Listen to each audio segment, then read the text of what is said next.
সূরাতুশ শূরা 15 নম্বর আয়াতে আল্লাহ তাআলা তার জবাব দিচ্ছেন, ফালিযালিকা ফাদ'আ ওয়াস্তাকিম কামা উমিরতা ওয়া লা তাত্তাবি' আহওয়াআহুম ওয়া কুল আমানতু বিমা আনজালাল্লাহু মিন কিতাব ওয়া উমিরতু লিআ'দিলা বাইনাকুম আল্লাহু রাব্বুনা ওয়া ربكم لنا أعمالنا ولكم أعمالكم لا حجة بيننا وبينكم الله يجمع بيننا وإليه المصير আল্লাহ তাআলা চমৎকার করে বলছেন, পৃথিবীর মানুষ, রাসূলকে দায়িত্ব দেওয়া হলো, বিগত 5 জন নবীকে আমি দায়িত্ব দিয়ে দিলাম, আবার তাদেরকে আবার আদেশ করলাম, ফালিযালিকা ফাদ'উ ওয়াস্তাকিম কামা উমিরতা ওয়া লা তাত্তাবি' আহওয়াআহুম।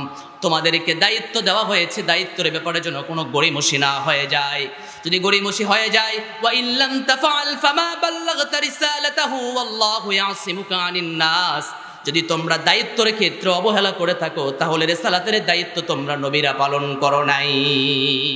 এই বিরোধিতা কারা করে? কাবুরু আলাল মুশরিকিন, যারাই মুশরিক তারাই তো বিরোধিতা করবে, সাধারণ মানুষ তো করবে না। এজন্য আপনি বলবেন, হুজুর দীর্ঘ 15 বছরে তো মুশরিক তো বাংলাদেশে খুঁজেই পাই না, মুশরিক দেখে তো ইন্ডিয়া যাওয়া লাগবে। আমরা বলবো, মুশরিক তাদেরকেও বলা যায়। আপনি একটা জিনিস লক্ষ্য করে রাখেন, যারা মূর্তি টাঙিয়ে নিজের বাবার ভাস্কর্য বলে চালিয়ে দেয়, পৃথিবীতে কেউ স্থায়ী হয় না, হোক না সে ফেরাউন কিবা নমরুদ, কেউ ভবে চিরকাল রয় না।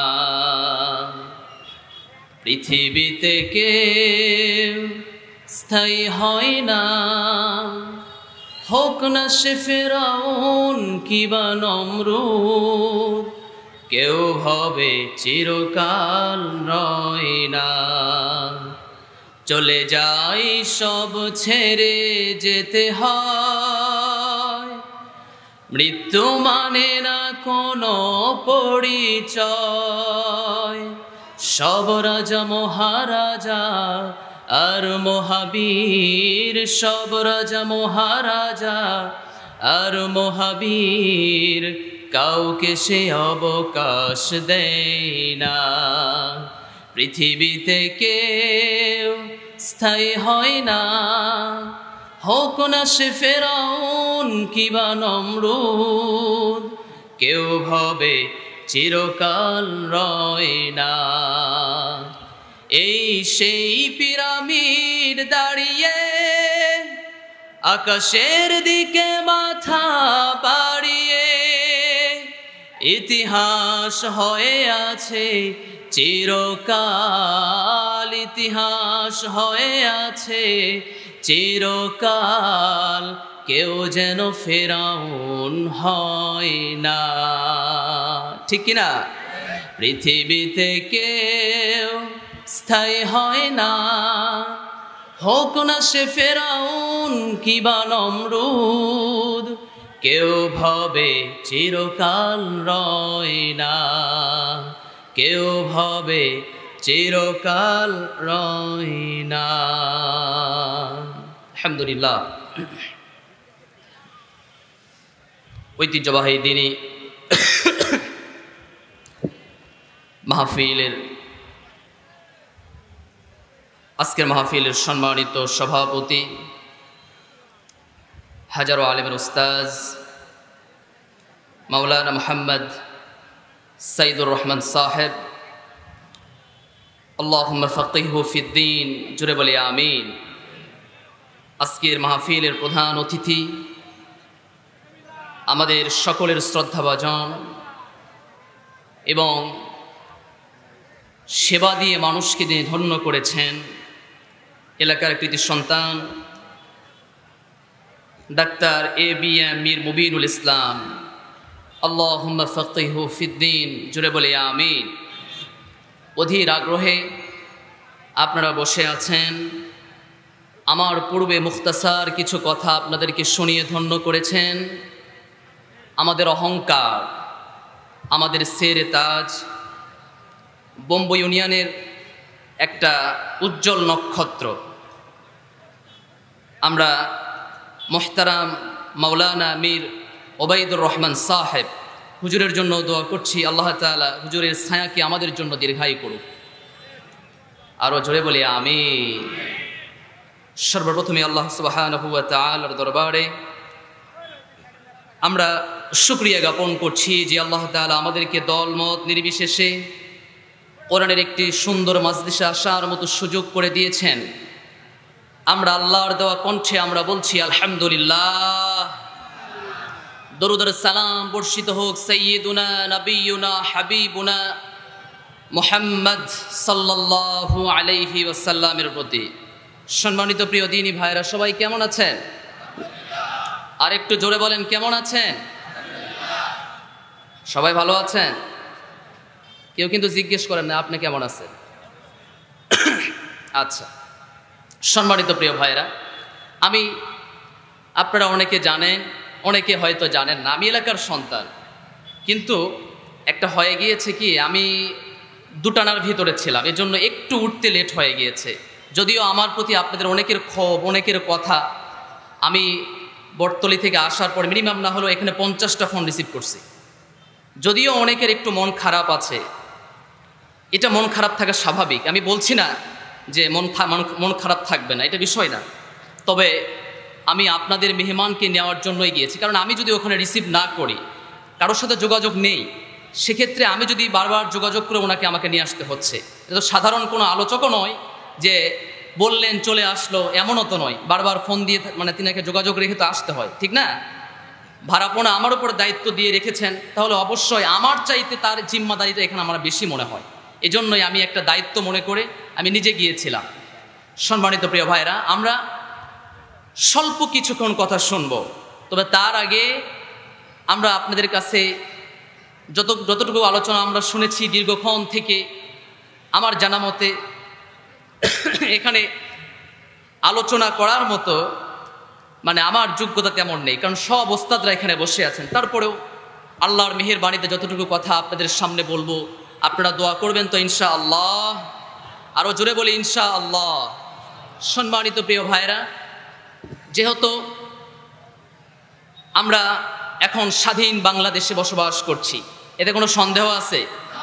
আরও জোরে বলি, সন্দেহ আছে? স্বাধীন বাংলাদেশে স্বাধীনভাবেই কথা হবে, ঠিক কিনা? স্বাধীনভাবেই কথা হবে। আমরা দীর্ঘ 15 বছর দেখেছি আলেমরা স্টেজে উঠলে মুখ চেপে ধরা হয়, দেখেন নাই? কথা বলেন না কেন, দেখেন নাই? আমরা দীর্ঘ 15 বছরে দেখেছি আলেমদের মুখকে বন্ধ করে জালেমরা কারাগার তৈরি করেছে। কথা বলেন না কেন?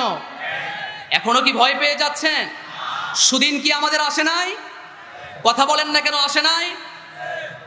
প্রিয় ভাইয়েরা, মরহুম মকবুল আল্লামা সাইদি রাহিমাহুল্লাহ একটা কথা বলে গিয়েছিলেন, জালেমরা ইঁদুরের গর্ত পর্যন্ত খুঁজে পাবে না, আর এখান থেকে এমন নাড়া দেব মামু বাড়ি দিল্লি গিয়া পড়বে, ঠিক কিন্তু দিল্লিতেই আছে। কথা কি ঠিক আছে ভাই? সম্মানিত প্রিয় ভাইয়েরা, আমরা এখন মুক্ত কথা শুনতে চাই আলেমদের কাছ থেকে। দীর্ঘ 15 বছর আলেমদের সামনে কথা বলার সময় স্লিপ দিয়ে ভরে দেওয়া হতো, হুজুর এই বিষয়ে কথা বলবেন না। তবে কোরআন যেহেতু ওপেন কথা, এজন্য ওপেনলি বলাটা এটাই হলো সুন্নাহ। সম্মানিত প্রিয় ভাইয়েরা, আমরা জানি এখানে সকল দলের মত নির্বিশেষে সবাই আছেন এখানে। আমি আজকে যা আলোচনা করব, হয়তো অনেকে বেজার, অনেকে কষ্ট পেতে পারে, তবে আমার উপর বেজার আর কষ্ট না পেয়ে অন্তত আপনি কোরআনে যে কথাগুলো বলছি এটা কি সত্য কিনা জাজ করার জন্য অন্তত বাসায় গিয়ে মেলানোর জন্য যোগ্যতা আমি ইনশাল্লাহ তৈরি করে দেব। প্রিয় ভাইয়েরা, আমি আপনাদেরকে বলতে চাই, আপনারা হয়তো চিনবেন আমাদের বাংলাদেশে দুটি পাখি, একটা হচ্ছে কাক আর একটা হলো ময়না। চেনেন না আপনারা? কথা বলেন না কেন, চেনেন না? ময়না কোথায় থাকে?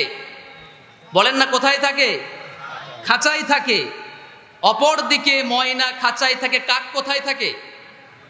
মুক্ত আকাশে ঘুরে বেড়ায়। আচ্ছা, শান্ত প্রাণী কি ময়না না কাক? আরো জোরে বলেন। মানুষের ফসল নষ্ট করে কে, কাক না ময়না? আরো জোরে বলেন। কাক নষ্ট করে? হ্যাঁ, কাক নষ্ট করে। ময়নাকে জিজ্ঞেস করা হলো, ভাই আপনি তো, আমি যতটুকু জানি আপনি তো ভালো একটা প্রাণী, এই যে মানুষের সাথে কত সুন্দর কথোপকথন করার যোগ্যতা আল্লাহ তাআলা আপনাকে দিয়েছে, তাহলে আপনি খাঁচায় বন্দি কেন? দেখেন না ওই কাকের দিকে তাকায়, মানুষের এত ফসল নষ্ট করে তারপরেও মুক্ত আকাশে, কত অন্যায় করে তারপরেও বাহিরে, আর আপনি এত ভালো একটা প্রাণী হয় আপনি খাঁচায়। ময়নার উত্তরটা এমন ছিল, আমি কথা বলতে পারি এজন্যই খাঁচায় বন্দি। আমরা জানি দীর্ঘ 15 বছরে জালেমরা যেভাবে আমাদের মুখ চেপে ধরেছে, তারা যদি ওপেনলি কোরআনের মাহফিলকে যদি সোচ্চার করে দিত, এই ভূখণ্ডে 24 ঘন্টায় জালিমদের কোনো স্থান হতো না। এটা কি সত্য নয়? এজন্য ময়নার ভূমিকাই পালন করে কোরআনের পাখিরা জেলখানায় থেকেছে, আয়না ঘর তৈরি করেছে, অপর দেখে 900 কোটি টাকার মালিক হয়েও বিচারপতি হয়ে বসে আছে। সম্মানিত প্রিয় ভাইরা, আসুন আমরা কথা সামনে এগিয়ে যাব। যতক্ষণ থাকবো কথা কি আমাদের সাউন্ড দেওয়া যাবে? পেছনের ভাইরা কেউ কি ঘুমিয়ে পড়েছেন? সম্মানিত প্রিয় ভাইরা, আমি আজকে আলোচনা করব সূরা শুরা। বলেন তো কোন সূরা? আরো জোরে বলি, কোন সূরা? আরো জোরে বলেন। সূরাতুশ শুরা, পরামর্শের বিষয়ক সূরা। র্যাঙ্কিং এর দিক থেকে এই সূরার নাম্বার হচ্ছে 42 নম্বর সূরা। কত নম্বর সূরা? আরো জোরে বলি, কত নাম্বার? 42 নম্বর সূরা। অপরদিকে এই সূরাতে টোটাল আমরা যতগুলো আয়াত আছে 53টির মতো, তার ভিতরে একটি আয়াত থেকে আমরা 13 নম্বর আয়াত থেকে কথা শুনবো ইনশাআল্লাহ। জোরে বলি ইনশাআল্লাহ। তাহলে সূরার অর্থটা কি বলেছি? পরামর্শ। বলেন তো কি? পরামর্শ ব্যতীত যারা কাজ করে তারা স্বৈরাচার। বলেন তারা কি? ওয়া আমরুহুম শুরা বাইনাহুম। মুমিনদের কাজ হলো পরামর্শ করে কাজ করে, আর জালেমদের কাজ হলো একতরফা কাজ করে। ঠিক কি না? হ্যাঁ প্রিয় ভাইরা, আসুন আমরা আলোচনার দিকে প্রবেশ করে যাই। আল্লাহ রাব্বুল আলামিন এই সূরাতে মুসলিম উম্মার জন্য কিছু নিদর্শন দেখে দিয়েছেন, কিছু নীতিমালা দিয়েছেন, যেই নীতিমালা বিগত পূর্বের 5 জন নবীকে আল্লাহ তাআলা স্পেশাল করে দিয়েছেন। বলেন তো কয়জন নবীকে? তাহলে 5 জন নবীকে স্পেশাল করে যেই নীতিমালা দিয়ে দিলেন, অপরদিকে এই একই নীতিমালা আবার মুসলিম উম্মাকেও দিয়েছেন। তাহলে কাজটা কি গুরুত্বপূর্ণ নয়? আরো জোরে বলি, গুরুত্বপূর্ণ নয়? অবশ্যই গুরুত্বপূর্ণ। আল্লাহ রাব্বুল আলামিন চমৎকার করে বলেন, শারআ লাকুম মিনাদ-দীন মা ওয়াসসা বিহি নূহা ওয়াল্লাযী আওহাইনা ইলাইকা ওয়া মা ওয়াসাইনা বিহি ইব্রাহিম ওয়া মূসা ওয়া ঈসা আন আকিমুদ-দীন ওয়া লা তাতাফাররাকু ফীহি كبر على المشركين ما تدعوهم إليه।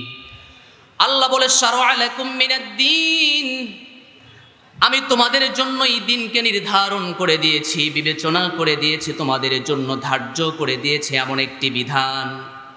মা ওয়াসসা বিহি নূহা, তোমার পূর্বেও যে নবী ছিল, নবী নূহ ছিল, সেই নবীকেও দেওয়া হয়েছে একই দায়িত্ব। ওয়াল্লাযী আওহাইনা ইলাইকা, আপনি যে শেষ নবী, আপনাকেও একই দায়িত্ব দেওয়া হয়েছে। ওয়া মূসা, মূসা নবীকেও একই দায়িত্ব দেওয়া হয়েছে। ওয়া ঈসা, ঈসা নবীকেও দায়িত্ব দেওয়া হয়েছে। তাহলে বোঝা যায় কয়জন নবীকে দায়িত্ব দিয়েছেন?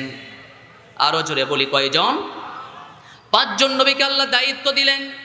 আবার আল্লাহর কথা কত চমৎকার, শারআ লাকুম মিনাদ-দীন। শারআ লাকুম, এই কুম দ্বারা অর্থ বুঝিয়ে দাঁড়ায় পৃথিবীতে যত উম্মাত রয়েছে সকল উম্মাতকে আল্লাহ তাআলা এই দায়িত্ব দিয়েছেন। নবীরা কিয়ামত পর্যন্ত বাঁচবে না, কিন্তু কথা হলো নবীর পরে উম্মতরা তো থাকবে, তারা তো এই কাজটা করতে পারে, মিশনটা চালাতে পারে। প্রিয় ভাইরা আমার, আল্লাহ রাব্বুল আলামিন সেই কাজটা তো তার কাছ থেকে নেবেন, 5 জন নবীর কাছ থেকে নেবেন। কিন্তু কথা হলো 5 জন নবীর কাছ থেকে নেওয়ার আগে আল্লাহ তাআলা 5 জন নবীকে আগে বলেন, তোমরা ওয়াদা দাও, ওয়াদা দেওয়ার পরে তোমরা আমার কাছ থেকে আগে শিখে নিয়ে যাও কেমনে তোমরা দায়িত্ব পালন করবা। সূরাত আহজাব ৭ নম্বর আয়াতে রব্বুল আলামিন চমৎকার করে বলেন, وَإِذَا أَخَذْنَا مِنَ النَّبِيِّينَ مِيثَاقَكُمْ وَمِنكَ وَمِن نُوحٍ وَإِبْرَاهِيمَ وَمُوسَى وَعِيسَى ابْنِ مَرْيَمَ وَآتَيْنَا مِيثَاقًا غَلِيظًا। আল্লাহ বলে ৫ জন নবীকে স্পেশাল ভাবে দায়িত্ব দিলাম।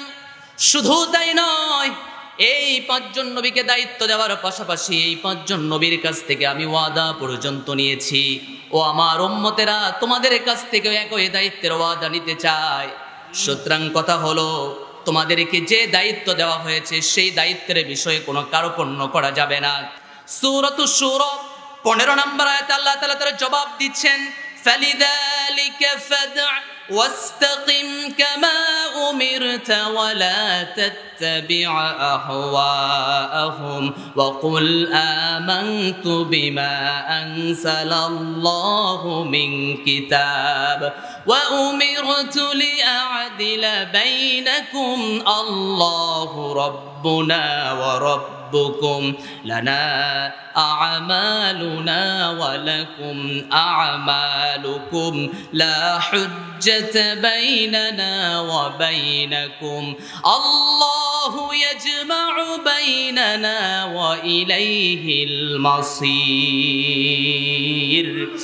আল্লাহ তাআলা চমৎকার করে বলছেন, পৃথিবীর মানুষ, রাসূলকে দায়িত্ব দেওয়া হলো, বিগত ৫ জন নবীকে আমি দায়িত্ব দিয়ে দিলাম, আবার তাদেরকে আবার আদেশ করলাম, ফালিযালিকা ফাদ'উ ওয়াস্তাকিম কামা উমিরতা ওয়ালা তাত্তাবি' আহওয়াআহুম। তোমাদেরকে দায়িত্ব দেওয়া হয়েছে, দায়িত্বের ব্যাপারে যেন কোনো গড়িমসি না হয়ে যায়।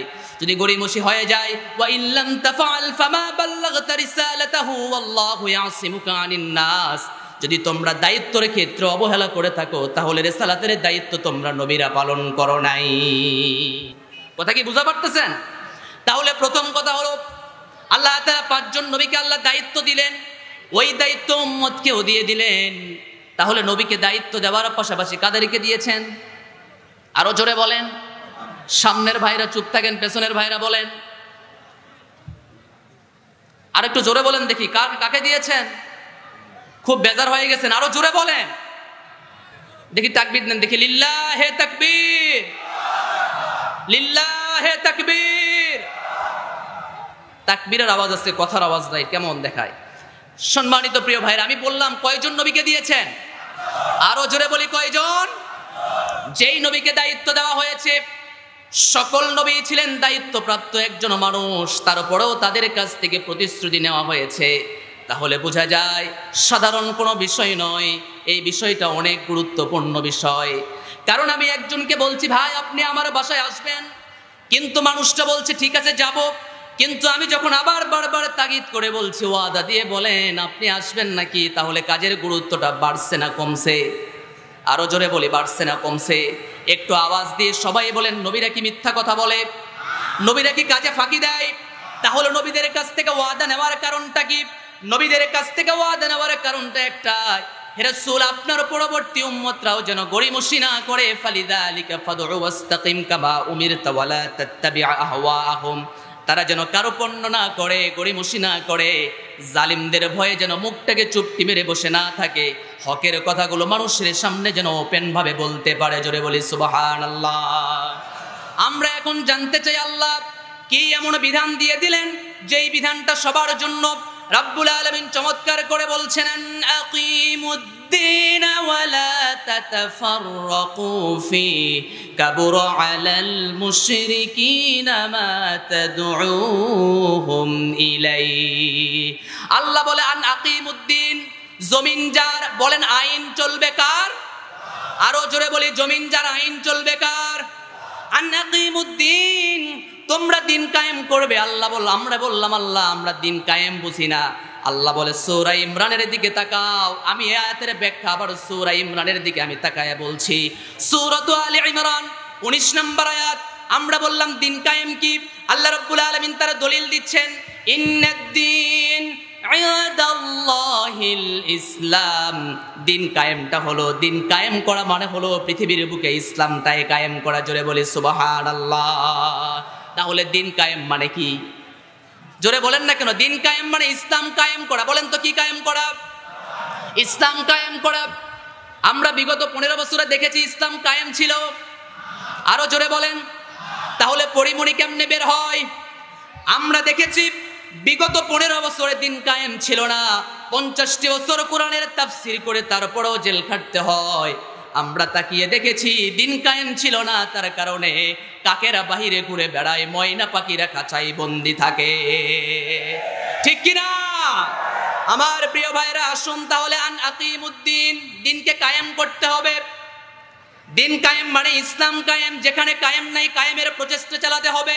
আল্লাহ রাব্বুল আলামিন সে কথাই বলেন, ওয়াল্লাযীনা জাহাদু ফীনা লানাহদিয়ান্নাহুম সুবুলানা ওয়া ইন্নাল্লাহা লামাআল মুহসিনিন। আল্লাহ বলে দিন কায়েম হচ্ছে না, তবে সংগ্রাম থেকে পিছপা হওয়া যাবে। আরো জোরে বলি, সংগ্রাম থেকে পিছপা হওয়া যাবে। তোমরা জাহাদু ফীনা লানাহদিয়ান্নাহুম সুবুলানা, তোমরা দিন কায়েমের পথে অগ্রবর্তী হয়ে যাও, আমি তোমাদের জন্য পথকে তোমাদের জন্য খুলে দেব। লক্ষ্য করে তাকায়া দেখো নাই ফেরাউনের সামনে যেমন আমি যখন এই লোহিত সাগরকে ধসিয়ে দিয়েছি, আর মুসার জন্য যেমন পথ বের করে দিয়েছি, তোমরাও যদি সেই দিন কায়েমের কাজ করে যাও, আমিও তোমাদের জন্য পথ বের করে দেব। জোরে বলি সুবহানাল্লাহ। আরো জোরে বলি সুবহানাল্লাহ। প্রিয় ভাইরা আমার, তাহলে নবীদের কাজটা হলো দিন কায়েমের কাজ। বলেন কিসের কাজ? দিন কায়েম মানে হলো ইসলাম কায়েমটা করা। যেখানে ইসলাম না, ইসলামের প্রচার করে দেয়া। আমার নবীজি 3 বছর গোপনে দাওয়াত দিয়েছেন। কত বছর? আরো জোরে বলতে হবে, কত বছর গোপনে দাওয়াত দিয়েছেন? 3 বছর গোপনে দাওয়াত দিয়েছেন। কিন্তু গোপনে দাওয়াত দেওয়ার পরে ওহী যখন এসেছে, ফাসদা বিমা তুমার ওয়া আরিদ আনিল মুশরিকিন, আর গোপনে দাওয়াত নয়, প্রকাশ্যে দাওয়াত দেন। আর কিসের গোপনে দাওয়াত? প্রকাশ্যে দাওয়াত চলবে। মক্কার বুকে এখন আপনাকে প্রকাশ্যে দাওয়াত দিতে হবে। আমরাও আজকে বলি, আর গোপন দাওয়াত নয়, প্রকাশ্যে কথা চলবে। আমরা তো দেখলাম কদিন আগে ব্রাহ্মণবাড়িয়া যে একটা আব্দুর রহিম আল মাদানী হাফিজাহুল্লাহর মাহফিলে, মনে করতেছে এখনো মনে হয় 18-19 সাল চলে, এজন্য কোরআনের মাহফিলে বাধা দিতে এসেছে। প্রিয় ভাইয়েরা, এটা 18-19 আর এটা 19-20-22-23 নয়, এটা 24 সাল। এটা 5 আগস্টের পরের সময়। এখানে কোরআনের মাহফিলে বাধা দিলে দাঁত ভাঙ্গা জবাব দেওয়া হবে। রাজি আছি কারা কারা মুসলমান? তাকবীর দেয়।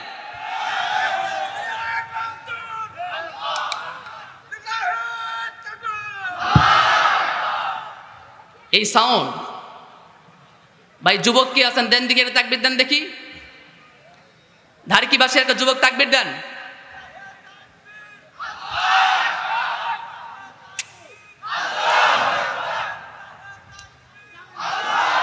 প্রিয় ভাইরা আমার, তাহলে সকল নবীর কাজ কয়টা? আরো জোরে বলেন, সকল নবীর কাজ কয়টা? আন আকিমুদ্দিন, দিন কায়েম করা। দিন কায়েম করা মানে হলো আল্লাহর জমিনে ইসলামটাকে কায়েম করে দেয়া। আজকে যদি আমাদের সমাজের ভিতরে সব জায়গায় যদি দিন কায়েম থাকতো, বাতিলরা আমাদের বিরুদ্ধে কোনো কথা বলতে পারতো না। ইনসাফ প্রতিষ্ঠা হয়ে যেত, ন্যায় বিচার প্রতিষ্ঠা হয়ে যেত। ধনীরা সম্মান পেয়ে যাবে আর গরিবরা সম্মান পাবে না, তা নয়। গরিবরা বিচার পাবে না, ধনীরা বিচার পায়, টাকা আছে, ক্ষমতা আছে, এজন্য পায়। কিন্তু এমন হতো না। লক্ষ্য করেন নাই সেই যুগের কথা? আমার নবীজির সামনে মদিনার বুকে একজন সম্ভ্রান্ত নারী এসে বলছে, এসে যখন তার সামনে রিপোর্ট করা হয়েছে সে চুরি করেছে। যখন চুরি করা হয়েছে, বনু মাখজুম গোত্রের অনেক দামি বংশ।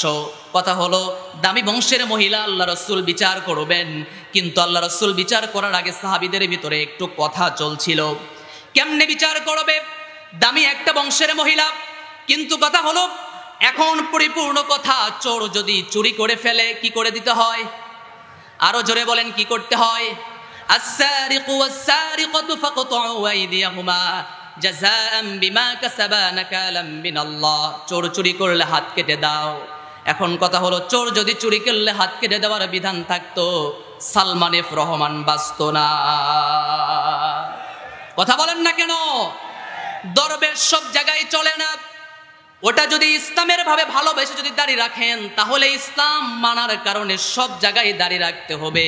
কিন্তু যখন দেখছেন ধরা পড়তে যাচ্ছেন, দাঁড়িয়ে শেষে সফান সফা, ঠিক কিনা? প্রিয় ভাইরা আমার, আন আকিমুদ্দিন, আল্লাহ বলে দিন কায়েম করো। নবীজির সামনে এসে ইনসাফ কেমনে প্রতিষ্ঠা হয়, সাহাবীদের ভিতরে অনেক কথা চলছে। ধনী সাহাবী অনেকে আসে বলছেন, ইয়া রাসূলুল্লাহ, একটা কথা হলো মাখজুম গোত্রের লোক, ওই মহিলা যে চুরি করেছে, কিন্তু আমরা যদি তার বিচার করি তাহলে সমাজে কেমনটা দেখায়। নবীজি সঙ্গে সঙ্গে বললেন, ইয়া আইয়ুহান নাস, হে আমার মানব সম্প্রদায়, আন্নাহুম কানু ইউকসিরুনা আস-সরিহ কানু ইয়াকনিজুনা আত-তরিক, তোমরা কি লক্ষ্য করে তাকায়া দেখো না তোমাদের পূর্বে কত জাতি ধ্বংস হয়ে গিয়েছে, যে জাতির ভিতরে রয়েছিল আন্নাহুম কানু ইউসারিকুনা আশ-শারফি ওয়া ইউসারিকুনা আত-তরিক, সারাকাত তরিফু তারাকু ওয়া ইযা সারাকাত দাঈফ ফীহিম মাকামু আলাইহিল হাদ। তোমরা কি লক্ষ্য করে তাকায়া দেখো নাই কত মানুষকে তারা ধনী বলে ছেড়ে দিয়েছে আর গরিবদের উপরে রায় কার্যকর করে দিয়েছে। ওয়াইমুল্লাহ, আল্লাহর কসম করে বলি, লাউ আন্না ফাতিমাতা বিনতা মুহাম্মাদিন সাল্লাল্লাহু আলাইহি ওয়াসাল্লাম, তোমরা তো বলছো বড় মাখজুম গোত্রের মহিলা, ওইটা দামি বংশের মহিলা, যদি ওইটা ওই বংশের মহিলা না হয়ে যদি আমার কন্যা মুহাম্মদের কন্যা ফাতেমা হয়ে যেত, সারাকাত মুহাম্মাদুন ইয়াদাহা, তাহলে মুহাম্মদ সাল্লাল্লাহু আলাইহি ওয়াসাল্লাম দুটো হাত তার কেটে দিতেন। এটাই হলো চূড়ান্ত কথা। প্রিয় ভাইরা আমার, তাহলে আমরা বুঝতে পারছি দিন কায়েমের কত ফজিলত। দিন কায়েম হয়ে গেলে সমাজে অন্যায় থাকবে না, জুলুম থাকবে না, অনাচার থাকবে না। দিন কায়েম যখন হয়ে যাবে তখন সবার ভিতরে একটা উৎফুল্ল ভাব কাজ করবে। একাকী একজন নারী রাস্তা থেকে বের হয়ে চলে যাবে, নির্জন এলাকা, কেউ তাকে টিস করার মতো কোনো যোগ্যতা তারা থাকবে না। কারণ আমরা তাকে দেখেছি, হযরত ওমর ফারুক অর্ধ পৃথিবীর খলিফা শাসন করেছেন, কিন্তু সোনালী যুগ আমাদেরকে উপহার দিয়েছেন দিন কায়েমের মাধ্যমে। জোরে বলি সুবহানাল্লাহ। আল্লাহ তাআলা বলছে, তাহলে এই পাঁচজন নবীর দায়িত্ব ছিল দিন কায়েম করা। কাবুরু আলাল মুশরিকিন, এবারে পরের কথা, কাবুরু আলাল মুশরিকিন মা তাদউহুম ইলাইহি। আল্লাহর চমৎকার কথা হলো, যখন আপনি দিন কায়েম করতে যাবেন মুশরিকরা অপছন্দ করবে, অসহ্য হয়ে যাবে তাদের। আমরাও লক্ষ্য করে দেখেছি, ইসলামী আন্দোলনের কর্মীরা কথা বলে, ইসলামী আন্দোলনের কর্মীরা অনেক কিছু করে, কাবুরু আলাল মুশরিকিন, মুশরিকদের গা জ্বালা পোড়া শুরু হয়ে যায়। কাবুরু আলাল মুশরিকিন, আপনি যদি মুশরিক না হয় তাহলে আপনি জ্বলবেন কেন? আল্লাহর নিজের ফতোয়া, কাবুরু আলাল মুশরিকিন মা তাদউহুম ইলাইহি, মুশরিকদের কাছে অসহ্য মনে হয়ে যাবে দিন কায়েমের কাজটা।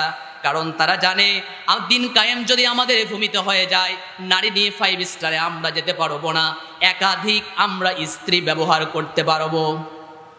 আরো জোরে বলেন, আমরা কোনো অবৈধ কাজ করতে পারবো না, এমনকি সংসদে কোরআন তেলাওয়াত করে মদের লাইসেন্সও আমরা দিতে পারবো না। কাবুরু আলাল মুশরিকিন মা তাদউহুম ইলাইহি, আল্লাহ বলছে মুশরিকরা অপছন্দ করবে, করবে না? আর যখন অপছন্দ করবে তখনই আসবে বাধা। বলেন কি আসবে? আরো জোরে বলে কি আসবে? কয়জন নবীর কথা বলেছেন? তাহলে 5 জন নবী দিন কায়েমের কাজ করেছেন, তারা বাধা পান নাই। আরো জোরে বলেন, বাধা পান নাই। প্রথম নবীর নাম হলো, শরীয়তের প্রথম নবী কে ছিলেন? নূহ আলাইহিস সালাম। আর ইসলামের প্রথম নবী বলেন, আদম আলাইহিস সালাম ইসলামের প্রথম নবী। এজন্য আদমকে বলা হয় নবী জিরাঈ, আর অপরদিকে নূহকে বলা হয় নবী শারঈ। শরীয়তের প্রথম নবী হলো নূহ আলাইহিস সালাম। শরীয়ত দিয়ে তাকেই দেওয়া শুরু করা হয়েছে। আল্লাহ রাব্বুল আলামিন চমৎকার করে যেই কথা বলছেন, যখন আপনি দিন কায়েমের কাজ করবেন মুশরিকরা অবাধ্য হয়ে যাবে, আপনার জন্য অসহ্য হয়ে যাবে। তবে কথা হলো, আন আকিমুদ্দিন ওয়ালা তাতাফাররাকু ফি, তোমরা যদি ইকামতে দ্বীনের কাজ করো, এখানে তোমাদের ক্ষেত্রে ওয়ালা তাতাফাররাকু ফি, তোমরা বিচ্ছিন্ন হয়ে চলবে না, তোমরা একতাবদ্ধ হয়ে চলবে। যদি চলতে পারো একতাবদ্ধভাবে, তাহলে আল্লাহর জমিনে আল্লাহর দ্বীন আপনার জন্য উন্মুক্ত করে দিয়ে দেবে। আরো জোরে বলি সুবহানাল্লাহ। আমরা কি এক আছি? কথা বলেন না কেন? এক আছি? এক তো নাই। এক কল্লি মার খেলে 3 কল্লি হাসে, 3 কল্লি মার খেলে আরেক কল্লি হাসে, বলে ওটা তো আমার গ্রুপের না। এরকম লোক আছে না নাই? কথা বলেন না কেন? এই যে এই আমরা বিভেদ হতে হতে আল্লাহ রাব্বুল আলামিন বলছেন আন আকিমুদ্দিন ওয়া লা তাতাফাররাকু ফি। আল্লাহ জানেন ইখতিলাফ করার পৃথিবীতে অনেক সুযোগ আছে, তবে ইকামাতে দিন যে ফরজ, আল্লাহর জমিনে আল্লাহর দিন কায়েম যে করতে হবে, এটা একটা ফরজ বিধান। ওয়া লা তাতাফাররাকু ফি, এই বিষয়ে কোনো মতভেদ চলবে না। বোঝা যায়? বোঝা যায়? আমরা মসজিদে ঢুকেছেন, আপনি মাগরিবের সময় ঢুকেছেন, পাশের একজন দাঁড়ায় আছে, বুকের উপরে হাত বাঁধছে, আপনি নাভির নিচে বাঁধছেন, কেউ নাভির উপরে বাঁধছে, ইখতিলাফ আছে না নাই? কথা বলেন না কেন? ইখতিলাফ আছে না নাই? আমিন জোরে আসতে, ইখতিলাফ আছে না নাই? আরো জোরে বলেন। তাহলে ইখতিলাফ সব জায়গায় কিছু কিছু মাসআলা ভিত্তিতে, কিছু মাসালা ভিত্তিতে আছে, কিন্তু আল্লাহর কথা হলো ওয়ালা তাতাফাররাকু ফি, দিন কায়েমের বিষয়ে কোনো ইখতিলাফ চলবে। আরো কথা বলেন, চলবে। কিন্তু আমরা দেখি কত বড় বড় শায়েখকে দেখলাম দিন কায়েমের বিরুদ্ধে ফতোয়া দেওয়ার জন্য বসে থাকে, আছে না নাই? কারণ আমরা জানি দিন কায়েমের বিষয় যদি প্রকাশ হয়ে যায় তাহলে আলেমদের হালুয়া রুটি থাকবে না। আমরা লক্ষ্য করে তাকায় দেখেছি পীর সাহেবরা ইকামতের দ্বীনের কথা বলে না। এর কারণটা হলো ইকামতের দ্বীনের কথা যদি পরিপূর্ণ বলা হয় তাহলে ওই পীরের অবস্থান থাকবে না। আল্লাহ বলে কাবুরা আলাল মুশরিকিন, তোমরা যখন দাওয়াত দিবা ইকামতের দ্বীনের ক্ষেত্রে তোমাদের এন্ট্রি গ্রুপ হয়ে যাবে। কথা বুঝতে পারেন নাই? তাকাও প্রথম নবী নূহ আলাইহিস সালামের দিকে, নাম হলো আব্দুল গফফার। বলেন নামটা কি? নূহ আলাইহিস সালামের প্রকৃত নাম হলো আব্দুল গফফার। নূহ কেন বলা হয়? ফুপিয়ে ফুপিয়ে কান্না করে দীর্ঘ 950 বছর পর্যন্ত তিনি দাওয়াত দিয়েছেন। চারটিখানি বিষয় নয়। তিনি মনে করতেন আমার এই প্রজন্ম আমার দাওয়াত না মানলেও পরের প্রজন্ম হয়তো আমার দাওয়াতটা মেনে নিতে পারে। কিন্তু কথা হলো একটা একটা করে যখন দাওয়াতের পর্যায়ক্রমে যখন ছাড়িয়ে যাচ্ছে, তার উপর স্ট্রিম রোলার যখন চালা হচ্ছে, ফুপিয়ে ফুপিয়ে কান্না করেন, এজন্যই তার নামকরণ করা হচ্ছে নূহ। এজন্যই তার নামকরণ কি? আরো জোরে বলেন, তার নামকরণটা কি? তাহলে নূহ আলাইহিস সালাম এমন একজন নবী 950 বছর পর্যন্ত দাওয়াত দিলেন। আল্লাহকে বলছেন আল্লাহ এমন জনগোষ্ঠীর কাছে আমাকে পাঠায়া দিলা যে জনগোষ্ঠীর কাছে এত দাওয়াত দেওয়ার পরেও এই মানুষগুলো সোজা হয় না। কথা বুঝতে পারছেন? ক্বালা ইন্নী দাউতু কওমি লাইলা ওয়া নাহারা, আমি তো দাওয়াত দেই শুধু দিনের বেলা, এমনটা নয়, রাতে ঘুমাই, এমনটা নয়। লাইলা ওয়া নাহারা, দিনেও দাওয়াত দেই, রাতেও দাওয়াত দেই। কথা কি বুঝতে পারতেছেন? এমন কাজ আমি করতেছি, আপনার দিন প্রতিষ্ঠার কাজ করতেছি। আমি এমন একটা নবী, যেই নবী দিন রাত সমানভাবে আপনার এই গোলামদেরকে আমি দাওয়াত দিচ্ছি, কিন্তু তারা তো আমার উপরে জুলুম নির্যাতন করেই যাচ্ছে। আমি যখন দেই তারা আমাকে কি বলে? ক্বালু লা ইন লাম তানতাহি ইয়া নূহ লাতাকুনান্না মিনাল মারজুমিন, আর একবার যদি দাওয়াত দিতে আসো তোমাকে মেরে ফেলবো। কথা কি বুঝতে পারতেছেন আপনি? তাহলে দাওয়াত যখন দিতে গেছে তাহলে কি হত্যার হুমকি না? কথা বলেন না কেন? কিসের হুমকি? হত্যার হুমকি দেওয়া হয়েছে। দ্বিতীয় যখন বিষয় হলো নূহ আলাইহিস সালামকে যখন হত্যার হুমকি দেওয়া হয়েছে, নূহ আলাইহিস সালাম আল্লাহর কাছে ফরিয়াদ করলেন, ফাদাআ রাব্বাহু আন্নী মাগলুবুন ফান্তাসির, আল্লাহ আমি অপারগ হয়ে গিয়েছি, আল্লাহ আমার দ্বারা আর হচ্ছে না, আপনি যা ইচ্ছা আপনি তাই করেন। কথা কি বুঝতে পেরেছেন? আল্লাহ রাব্বুল আলামিনের কাছে তিনি দোয়া করলেন, ক্বালা রাব্বি ইন্নী নাদারতু লাকা মা ফি বাতনি মুহাররামান ফাতাকাব্বাল মিন্নি ইন্নাকা আনতাস সামিউল আলিম। দ্বিতীয় নাম্বার দোয়া হলো ক্বালা নূহুর রাব্বি লা তাযার আলাল আরদ মিনাল কাফিরিনা দাইয়ারা। আল্লাহ দাওয়াত দেয় কিন্তু শোনে না। এখন কথা হলো যেহেতু শুনছে না, তাহলে আপনি এই জনগোষ্ঠীকে আপনি ধ্বংস করে দিয়ে দেন। 950 বছর দাওয়াত দেওয়া হয়েছে। 950 বছর দাওয়াত দেওয়ার পরেও কিন্তু ইসলামের বিরুদ্ধে কমছে না বাড়ছে? কথা বলেন না কেন? কমছে না বাড়ছে? এই বিরোধিতা কারা করে? কাবুরু আলাল মুশরিকিন, যারাই মুশরিক তারাই তো বিরোধিতা করবে, সাধারণ মানুষ তো করবে না। এজন্য আপনি বলবেন হুজুর দীর্ঘ 15 বছরে তো মুশরিক তো বাংলাদেশে খুঁজেই পাই না, মুশরিক দেখে তো ইন্ডিয়া যাওয়া লাগবে। আমরা বলবো মুশরিক তাদেরকেও বলা যায়। আপনি একটা জিনিস লক্ষ্য করে রাখেন, যারা মূর্তি টাঙিয়ে নিজের বাবার ভাস্কর্য বলে চালিয়ে দেয়, ঠিক কিনা? আপনি যদি মনে করে থাকেন এটা আমার জনপ্রিয়তার কারণে আমি টেঙে দিয়েছি আর এই টাঙিয়ে দেওয়ার মাধ্যমে জনগণ স্মরণ করবে, তাহলে আমার বিশ্বাস মোড়ে মোড়ে নবী মুহাম্মাদের মূর্তি আরো বেশি থাকতো। কথা বলেন ঠিক কিনা? কিন্তু আছে নাকি? আপনি বাবার মূর্তি দিয়ে আপনি সাজিয়ে নিয়েছেন, বাবার মূর্তি দিয়ে বুঝিয়ে দিলেন, কিন্তু মানুষটি এত ঘৃণা করেছে আপনার ৪৫ মিনিট চেয়ার থেকে নামানোর পরে আপনার বাবার মূর্তি ভাঙা দিয়েই শুরু করেছে। ঠিক কিনা? প্রিয় ভাইয়েরা আমার ২ নম্বর নবী হলো মূসা নবীর কথা আল্লাহ তাআলা বললেন, ইব্রাহিম নবীর কথা আল্লাহ তাআলা বললেন। ইব্রাহিম আলাইহিস সালাম দিন কায়েমের কাজ করেছেন, তার জন্য তৈরি হয়ে গিয়েছে অগ্নিকুণ্ড তৈরি করেছে নমরুদ। আর আমরা দিন কায়েমের কথা বললে আমাদের জন্য আয়না ঘর তৈরি করে রাখে জালিম স্বৈরাচার। কথা বলেন ঠিক কিনা? তাহলে একই কাজ নবী ইব্রাহিম বললেন আকিমুদ্দিন ওয়ালা তাতাফাররাকু ফি। নমরুদ বলো ওটা কিছু বুঝি না, তোমার জন্য অগ্নিকুণ্ড সামনে অপেক্ষা করছে। তাহলে বোঝা যায় অপেক্ষা করছে দিন কায়েমের কথা বলার কারণে একটাই অপেক্ষা আপনার জন্য অগ্নিকুণ্ড, আর ইকামাতে দ্বীনের কথা বলার জন্য আলেমদের জন্য আয়নাঘর আর কারাগার। কথা বলেন ঠিক কিনা? ৩ নম্বর নবী মূসা আলাইহিস সালাম, আল্লাহ রাব্বুল আলামিনের চমৎকার কথা, ওয়াকালা ফিরআউনু দারুনি ইয়াকতুল মূসা ওয়ালিয়াদউ রাব্বা।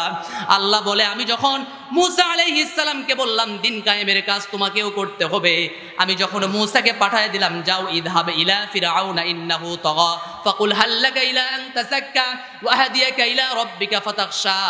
যাও ফিরআউনের কাছে, সে তো তাগা সীমা লঙ্ঘনকারী, তার কাছে চলে যাও। চলে গেলেন, যাওয়ার পরে একটাই কথা, একটাই পরিপূর্ণ সাবেত, একটাই তার একটা মূল মাকসাদ, সেটা হলো আপনাকে দিন কায়েমের বিষয়টা আপনাকে পরিলক্ষিত হতে হবে। কিন্তু ওয়াকালা ফিরআউনু দারুনি আকতুল মূসা ওয়ালিয়াদউ রাব্বা, তিনি বললেন ছাড়ো, আমাকে ছাড়ো, আমি মূসা নবীকে হত্যা করতে চাই। তাহলে বোঝা যায় তাকান নবী নূহের দিকে ৯৫০ বছর দাওয়াত দিয়েছেন, তার জন্য মাথা চূর্ণ করে দেওয়ার জন্য কাফের মুশরিকরা লেগে পড়েছে। তাকান আপনি লক্ষ্য করে ইব্রাহিমের দিকে, অগ্নিকুণ্ড তার সামনে জ্বলন্ত প্রমাণ হিসেবে চলেছে। মূসা নবীর বিপক্ষে ছিল ফিরআউন, তার জন্য জুলুম নির্যাতন করেছে। তাকান ঈসা নবীর দিকে, হত্যা করার চেষ্টা করেছে, আল্লাহ সহায় হিসেবে সাহায্য করেছেন। প্রিয় ভাইরা আমার, লাস্ট যেই নবী মুহাম্মদুর রাসূলুল্লাহ সাল্লাল্লাহু আলাইহি ওয়াসাল্লামের দিকে তাকান। দিন কায়েমের কথা বলতে গিয়ে শিবে আবু তালিবে ৩ বছর কারাগারে থেকেছে। তাকান লক্ষ্য করে, শিবে আবু তালিবে ৩ বছর কারাগারে থাকার পরে যখন তিনি লক্ষ্য করলেন দিন প্রচারের কাজ তো কখনোই বন্ধ করা সম্ভব নয়, কিন্তু কথা হলো দারুন নদওয়ার একটা বৈঠক, ঠিক আছে মুহাম্মদকে যেহেতু আটকানো যাচ্ছে না, মুহাম্মদকে যেহেতু চুলসেরা কোনো বিশ্লেষণ করা যাচ্ছে না, একটাই কথা হলো মুহাম্মদকে চিরতরে পৃথিবী থেকে বিদায় করে দিতে হবে। তার আগে মুহাম্মদের কাছে গিয়ে একটা উপস্থাপন কিছু করা যায় নাকি? কি উপস্থাপন করা যাবে? যাও মুহাম্মদের কাছে গিয়ে তুমি বলো, একই সংসদের ভিতরে, একই দিনের ভিতরে, একই কথা মালার ভিতরে, একই রাষ্ট্রের ভিতরে তোমার মদের কথাও চলবে, আমার রবের কথাও চলবে, এরকম একটা সামঞ্জস্য করা যায় কিনা? কথা কি বুঝতে পারছেন? আমরা অনেক সময় লক্ষ্য করে দেখছি আলেমদেরকে কত বৈঠকে ডাকা হয়েছে, আসেন আমরা একটু মিট হই, আমরা একটু একত্রিত হই, কিন্তু আলেমদেরকে একত্রিত করার পরে সংসদ থেকে কোরআন তাফসির পেশ করার পরেও মদের লাইসেন্স আসে কোথা থেকে? ঠিক কিনা প্রিয় ভাইরা আমার? তাহলে মুহাম্মদ সাল্লাল্লাহু আলাইহি ওয়াসাল্লামের কাছে চলে যাওয়া হলো, ও নবী মুহাম্মদ আপনি শুধু একবার বলেন আপনার দিনও চলবে আমার দিনও চলবে। কেমনে চলবে? আপনি সাধারণভাবে কিছুদিন দাওয়াত দেন, আমিও সাধারণভাবে কিছুদিন দাওয়াত দেই, তাহলে আমরা যে রবের দাওয়াত দিচ্ছি সেই রবের একত্ববাদের দাওয়াতটাও মানুষ পেয়ে যাবে, আপনারও পেয়ে যাবে। কিন্তু আল্লাহর চূড়ান্ত কথা না, না যেই জমিনে ইসলাম চলে সেই জমিনে কখনো শিরিকের কথা চলতে পারে না, যেই জমিনে ইসলাম চলে তাগুত শক্তি সেখানে আশ্রয় পাবে না, যেই দাওয়াতের ভিতরে মজবুত ঈমানি শক্তি থাকে সেই দাওয়াতে বাতিলরা কখনো আশ্রয় পেতে পারে না। কুলিয়া আইয়ুহাল কাফিরুনা লা আ'বুদু মা তা'বুদুন ওয়ালা আনতুম আবিদুনা মা আ'বুদ ওয়ালা আনা আবিদুম মা আবাদতুম ওয়ালা আনতুম আবিদুনা মা আ'বুদ লাকুম দীনুকুম ওয়ালিয়া দীন। তাহলে বোঝা যায় দিন কায়েমের কাজ করলে আপনার জন্য বাড়ি না জেলখানা? কথা বলেন না কেন, বাড়ি না জেলখানা? পৃথিবীতে দুইজন নবী ব্যতীত সবাই জেল খেটেছেন কম বেশি। একজন হলো আদম আলাইহিস সালাম, তখন জেলখানা তৈরি হয় নাই, যদি তৈরি হতো সেই সময় বাঁচত। কথা বলেন না কেন? আরেকজন হলো সুলাইমান নবী, বাবার পৈতৃক সম্পদ থেকেই তিনি রাজত্ব পেয়েছেন, রাজত্ব পাওয়ার কারণে জেলখানা কপালে নাই। তাহলে বোঝা যায় প্রত্যেকটা নবীর সুন্নাই হলো জেল খাটা। আর কিছু আলেম জেল খাটা, আরেকজন বলে দোষ না থাকলে জেল খাটায় কেমনে? আছে না নাই? আরো জোরে বলি। প্রিয় ভাইয়েরা, অবাক হয়ে যায়, আমার নবী শিবে আবু তালিবে 3 বছর জেল খাটেন নাই? অস্বীকার করতে পারবেন? তায়েফের ময়দানে রক্ত ঝরান নাই? উহুদের ময়দানে দান শহীদ কি হয় নাই? যদি শহীদ হয়ে থাকে তাহলে অস্বীকার করার কোনো স্কোপ নাই, আছে নাকি? আপনি কেমনে বলেন দিন কায়েমের পথে এত বাধা আসার পরে আপনি কেমনে বলেন এদেশে দিন কায়েম সম্ভব নয়, দিন কায়েমের পথ এটা নয়? আপনি কেমনে বলেন দিন কায়েম করা আমাদের জন্য ওয়াজিব নয়? প্রিয় ভাইরা আমার, আল্লাহর শেষের কথা, আল্লাহু ইয়াজতাবি ইলাইহি মান ইয়াশা ওয়া ইয়াহদি ইলাইহি মান ইউনিব। আল্লাহ বলছে আল্লাহু ইয়াজতাবি ইলাইহি মান ইয়াশা, আল্লাহ যাকে পছন্দ করেন তাকে দিন কায়েমের জন্য বেছে নেন। আমার কথা কি বুঝতে পারতেছেন? আল্লাহু ইয়াজতাবি ইলাইহি মান ইয়াশা, আল্লাহ বলে আল্লাহ যাকে পছন্দ করেন তাকেই দিন কায়েমের জন্য কবুল করেন। তাহলে সাধারণভাবে আপনি চাইলেও হবে না, আল্লাহর আসমানের ফয়সালা হতে হবে, ঠিক কিনা? ওয়াহদি ইলাইহি মান ইউনিব, আর আল্লাহ তাকেই এই দিন কায়েমের জন্য সম্পৃক্ততা দান করেন, যে নাকি ইসলামী আন্দোলনের জন্য অভিমুখী হয়ে যায়। তাকান, নবীজির চাচা নবী চেয়েছেন ইসলামের দিকে আনতে, কিন্তু পেরেছেন। ইয়া আম্মি কুল লা ইলাহা ইল্লাল্লাহ, আপনি শুধু একবার বলুন লা ইলাহা ইল্লাল্লাহ মুহাম্মাদুর রাসূলুল্লাহ, এই কথা বলতে হবে না। তাহলে কালিমাতান শাহাদতু লাকা আলাইহা, আমি আপনার জন্য সাক্ষী হয়ে যাব ইনদাল্লাহ, আল্লাহর নিকটে। আপনি শুধু একবার বলেন, কিন্তু পাশে তো বসে আছে বড়, সবচাইতে বড় ইবলিস আবু জেহেল বসে আছে। বলেন তো শয়তানের সে আবু জেহেল মানে কাজটা কি, মানে শয়তানের কাজটা কি আবু জেহেল করতেছে না? আতারগাবু আন মিল্লাতি ইব্রাহিম আতারগাবু আন মিল্লাতি আব্দুল মুত্তালিব, তুমি কি চাও আব্দুল মুত্তালিবের ধর্মকে পরিত্যাগ করতে?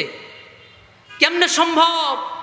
এতদিন পর্যন্ত বাবার ধর্মের উপরে থাকলে, আর আজকে তোমার ভাতিজা এসে বলছে আর তুমি এখানে সঙ্গে সঙ্গে ইসলাম কবুল করে ফেলবে, এটা কেমনে সম্ভব? আতারগাবু আন মিল্লাতি আব্দুল মুত্তালিব, সঙ্গে সঙ্গে তিনি জবাব দিলেন আনা আলা আব্দুল মুত্তালিব, আমি আব্দুল মুত্তালিবের উপরে প্রতিষ্ঠিত। নবীর মনটা ভারাক্রান্ত হয়ে গেল। লা আস্তাগফিরুন্না লাক মা লাম আনহু আনকা, আমি আল্লাহর কাছে প্রার্থনা করতেই থাকবো যতক্ষণ না আল্লাহ আমার দোয়াকে মঞ্জুর না করেছেন আর আমাকে নিষেধ না করেছেন। সঙ্গে সঙ্গে সূরা তাওবা 113 নম্বর আয়াত আল্লাহ তাআলা জিবরাইলের মাধ্যমে নাজিল করে দিলেন, মা কানা লিন নবী ওয়াল্লাযীনা আমানু আন ইস্তাগফিরু লিল মুশরিকিন ওয়ালাউ কানু উলি কুরবা মিন বা'দি মা তাবায়্যানা লাকুম আন্নাকুম আসহাবুল জাহিম। হে রাসূল, আপনার নিকট আত্মীয় হতে পারে, হে রাসূল আপনার আত্মীয় স্বজন হতে পারে, আপনার কোনো রক্তের সম্পর্ক হতে পারে, কিন্তু কোনো মুশরিকের জন্য দোয়া করা যাবে? আরো জোরে বলে, কোনো মুশরিকের জন্য দোয়া করা যাবে? দীর্ঘ 15 বছরে সিনেমা উদ্বোধন করতেও আলেম গেছে, যাই না এমন দেখেন না ভিডিও? তাহলে সিনেমা উদ্বোধনও করছে আলেম, অনেক অনেক আলেমকে আমরা দেখছি। আবার দেখছি জালেম স্বৈরাচারের পা চেটে তারা কিন্তু তাদেরকে সমর্থন জানিয়ে অনেক কিছু করেছে, করে নাই? সুদিন আসার পরে তাদেরকে আবার এখন আমরা দেখতেছি অনেক সুন্দর বুলি ফুটানোর ক্ষেত্রে। সাবধান হয়ে যান, দ্বিমুখী নীতি আল্লাহ তাআলা কখনো পছন্দ করেন না। প্রিয় ভাইরা, আসুন আমরা একত্রিত হই, পাশাপাশি সমাজ গড়ার বিনির্মাণে যতগুলো কাজ আছে সমাজ সেবামূলক কাজ আমরা এগিয়ে যাই। আল্লাহ আমাদের জন্য সহজ করে দেখ, জোরে বলি আমিন।